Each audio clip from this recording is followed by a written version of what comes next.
What's up, YouTube? I'm back. Welcome to Sparks and Spokes.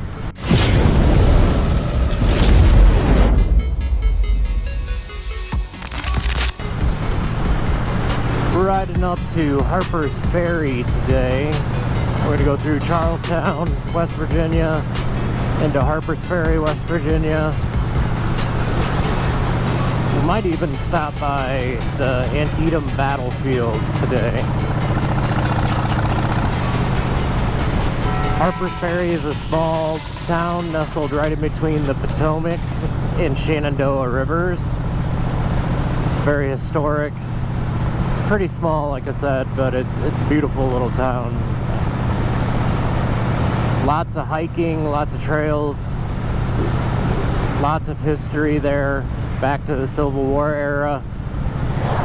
I'll go over some more of the details in that. Yeah, it's a great little place. I love going there. You can kind of clear your head, sit by the bank of the river. You can hike all over the place. There's a couple of like museum type things set up there. Yeah, we're gonna go check it out.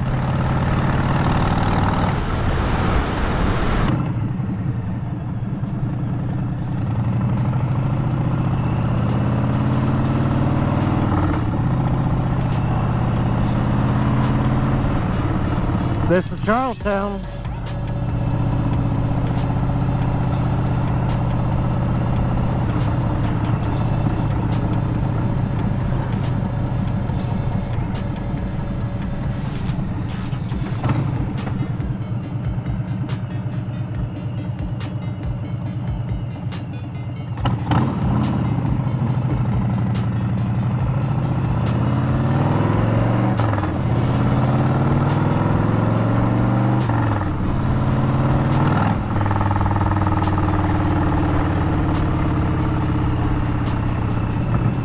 There's some really cool little stores in here. There's an antique store that's got some really cool like lighting and stuff in it. And then I can't remember what the name of the store is. I'll know it here in a minute when we drive by it. But it's like a collaboration type of store. There's a bunch of different artists and collectors, like, and everything from like Star Wars toys to paintings to antiques. And like, I guess they just kind of set their prices for stuff, and then people come through and buy what they want. It's pretty neat. It's Needful Things is the name of it. So like that antique store. It's a pretty neat little town.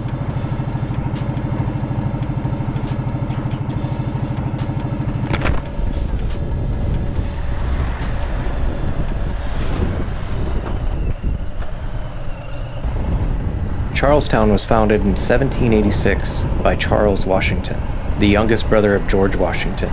You'll even find his historic home, Happy Retreat, here.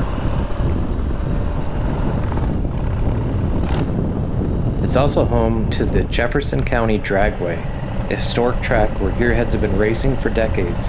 It's a must-visit for motorsports fans.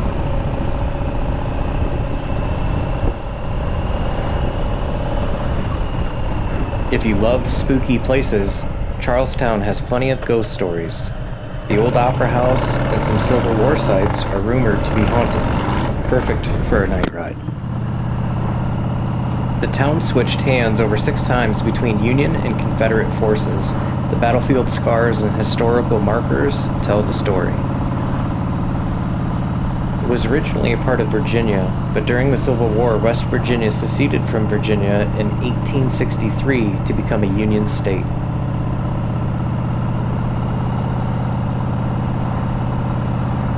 The town was raided multiple times during the war.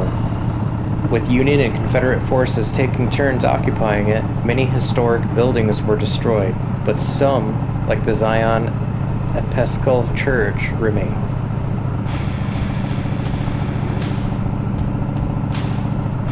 I got these new gloves by Odin Manufacturing.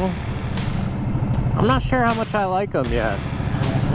So like I did the measurements and everything, and like I got small hands, like they're fat but small fingers, or short fingers, I guess. So they don't fit really great. Like if somebody had longer fingers than me, I feel like they would fit really well.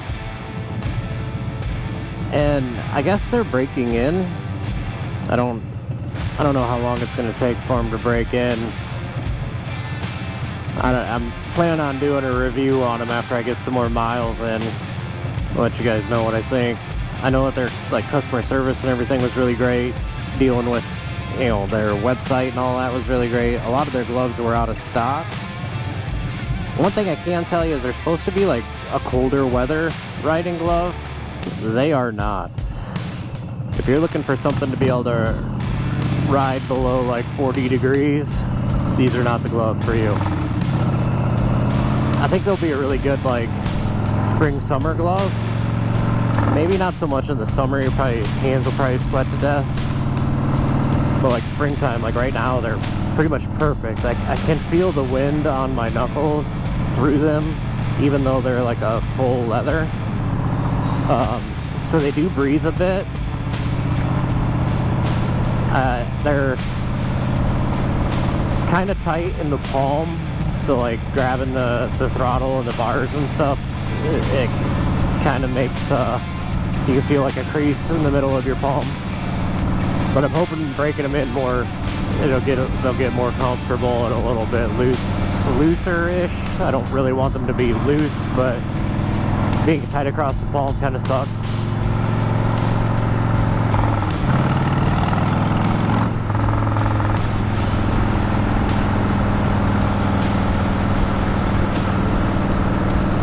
I've had worse gloves for sure. I'm just not sure if these are the ones for me yet. I also like, they've got other ones that have more like perforations and like a stretch band around your wrist instead of having the Velcro, which I think would be really nice. But I got these because everybody raved about them down to like 30 degrees.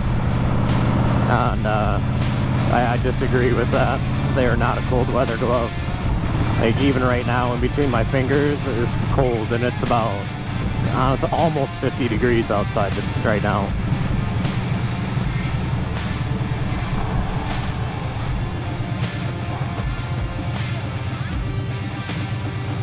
You know, you could always send me another pair of gloves. Maybe the other ones are a little bit better. They also were out of the ones that I really wanted. They've got these like white and red ones that look really dope that would match my helmet, but I don't know yet.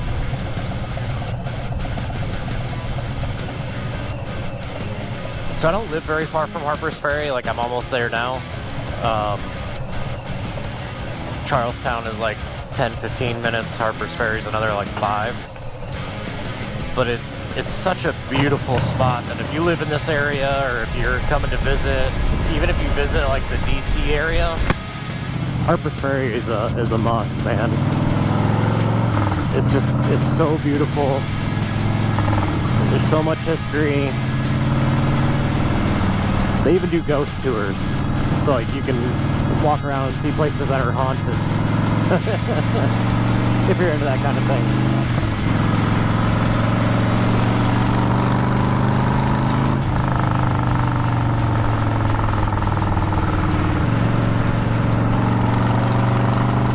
Oh, there's a big sledding hill right there. Still got fake snow on it. It's kind of cool at nighttime. They got it all lit up with like RGB lights and stuff. It's pretty wild. First time I saw it, I was like, what the heck is this?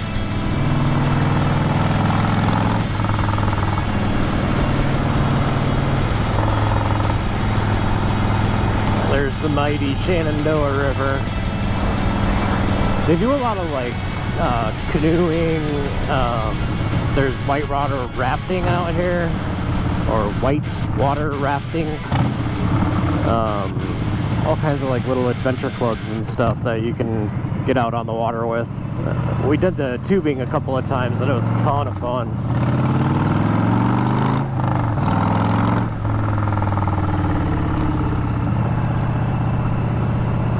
So I believe this right here is technically Bolivar.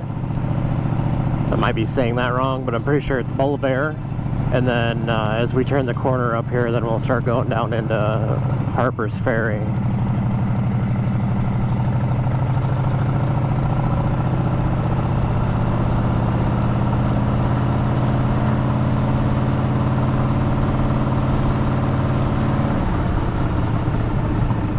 Yeah, I might be wrong because that says Harpers Ferry Town Hall right there. So I guess this is all Harpers Ferry. Boulevard must be up a little bit farther. But all these old buildings and stuff are just so cool, man. Obviously not that one.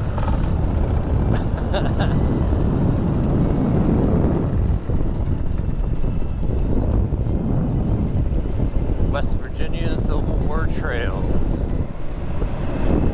Yeah, see the door on that building says Boulevard. I don't know, I'll do a little bit of research and figure out what exactly is Boulevard and what's Harpers Ferry, I guess.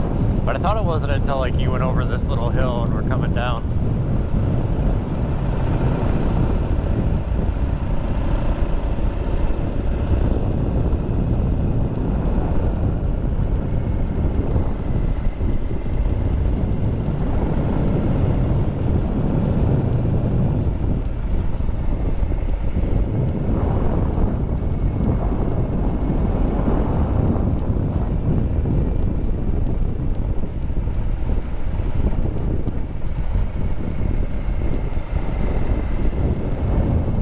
Kinds of like little signs and stuff telling you about history.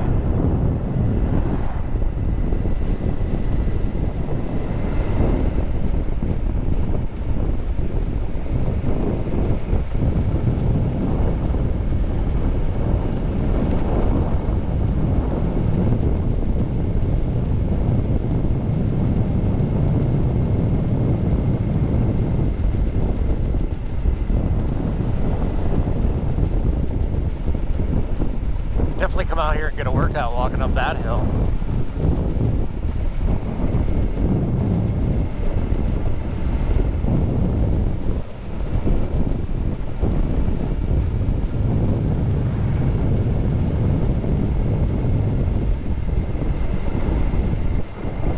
That's the Potomac over there. It's like right at the bottom of this hill, the Potomac. Oh man, that's scary. The Potomac and the Shenandoah rivers both meet right here in Harpers Ferry, which is really pretty cool. Potomac, of course, goes all the way up to DC. It's about 70 miles up the river. It's a very touristy spot. So like if you come out here middle of summer on a weekend, this place is packed.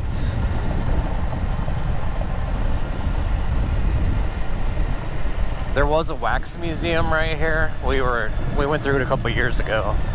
And like they said that they were closing down. They were actually taking bids. People could bid to buy the wax figures. It was creepy. Cause like they were old, man. Like I don't know how long they had been there, but they were some creepy looking wax figures. And then like one of them was like breathing, like it was laying on the ground and its chest was moving up and down, and it was really freaky. That place is closed. It was pretty neat. It wasn't no Madame Tussauds or anything, but it was pretty neat.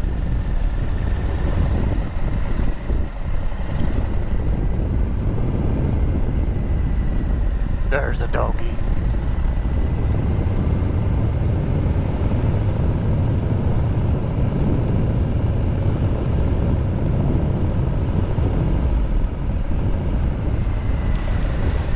Look at that. Actual motorcycle parking. I think we'll take advantage of that.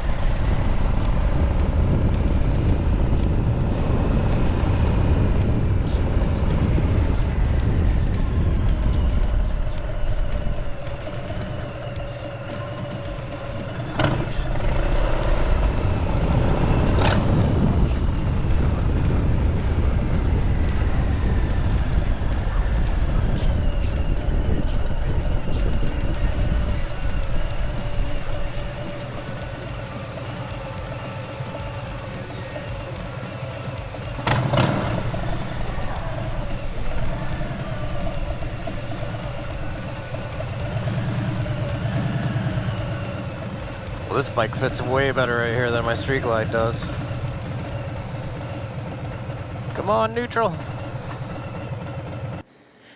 Harpers Ferry is famous for abolitionist John Brown's raid on the Federal Armory, an event that helped spark the Civil War. His goal was to arm enslaved people for a rebellion, but was captured by the U.S. Marines led by Robert E. Lee. Harpers Ferry was originally in Virginia before West Virginia split off in 1863, but before that, the Confederacy briefly took control, making it technically part of the South for a short time. Harpers Ferry changed hands 8 times between Union and Confederate forces during the Civil War due to its strategic location at the confluence of the Potomac and Shenandoah rivers. In 1862, Confederate General Stonewall Jackson captured 12,500 Union troops in Harpers Ferry, the largest Union surrender of the entire Civil War. Whitehall Tavern was a popular gathering place for armory workers from the nearby U.S. Armory and Arsenal in Harpers Ferry. Workers would come here to drink, argue politics, and occasionally brawl. When abolitionist John Brown led the raid on Harpers Ferry in 1859, many locals watched in shock from Whitehall Tavern. The tavern was located just down the street from the Federal Armory, which Brown attempted to seize. Due to its location near the armory and contested battles, the tavern was eventually shut down during the Civil War and never reopened as a bar. Today, Whitehall Tavern is preserved as part of Harpers Ferry National Historic Park, offering a glimpse into the pre-Civil War saloon life. It is restored to look like it did in the 1850s with period furniture and artifacts. Brown and his men easily took control of the armory and the town without much resistance. They took several important locals hostage, including Lewis Washington, the grandnephew of George Washington. Brown expected hundreds of enslaved people to join him, but very few showed up. The townspeople and local militia surrounded the armory, cutting off escape routes. A freed black railroad worker, Hayward Shepherd, was one of the first to be killed, ironically by the men who wanted to free slaves. Brown and his men took refuge in the fire engine house, now famously called John Brown's Fort. The government sent 90 U.S. Marines under the command of Robert E. Lee. Lee sent Lieutenant J.E.B. Stewart to negotiate, but Brown refused. The Marines then stormed the firehouse, killing and capturing Brown's men in under 3 minutes. He was tried for treason, murder, and inciting rebellion in Jefferson County Courthouse just a week later. The jury found him guilty in 45 minutes. Before his execution, he wrote, "I, John Brown, am now quite certain that the crimes of this guilty land will never be purged away but with blood." A chilling prediction of the Civil War. Many abolitionists saw him as a hero and a martyr. The South considered him a terrorist, and the raid increased fears of slave revolts. Just 16 months after Brown's execution, the Civil War began, April 1861. Southerners feared more uprising, and Northerners saw Brown as a symbol of resistance. Lincoln did not support Brown's methods, but called slavery a great evil. His election in 1860 led to the South to secede. The famous abolitionist called Brown, a man who thought he had failed, served as a great torch of freedom. John Wilkes Booth, Lincoln's future assassin, was in the crowd at Brown's execution and later called him a madman. I think we all know how the Civil War ended, and thank God for that. This place is beautiful, steeped in history. It's a great riding destination, a great vacation destination just to check it out and see it all for yourself. Many trails, lots of great river sites. All in all, it's a 10 out of 10.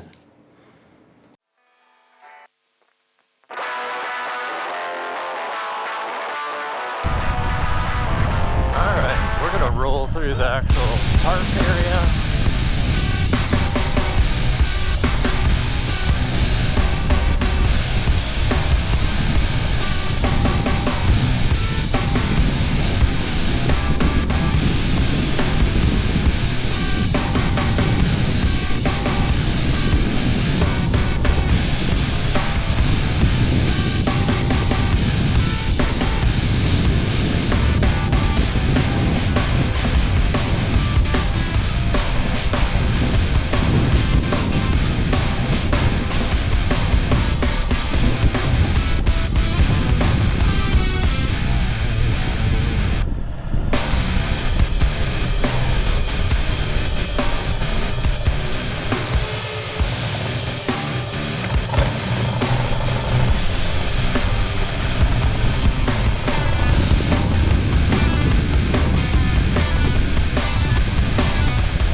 starting to see it open now.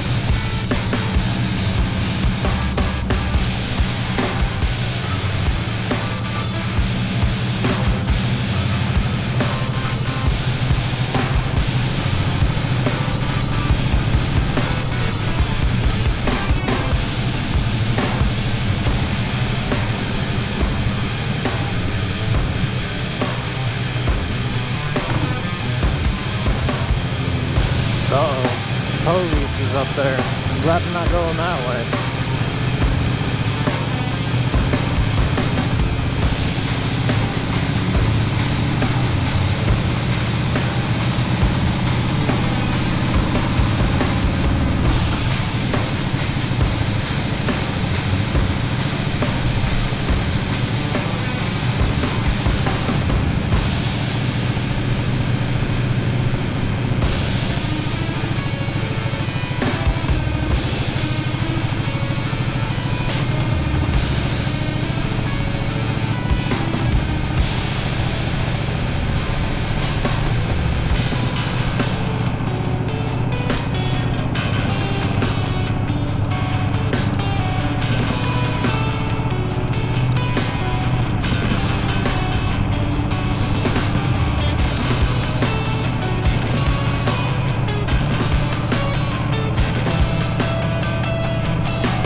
Thanks for riding with me today, guys. I hope you enjoyed this little tour through history. If you like this content, please don't forget to hit the like, subscribe, and the bell so you get notifications when the new content comes out. Thanks again. Peace.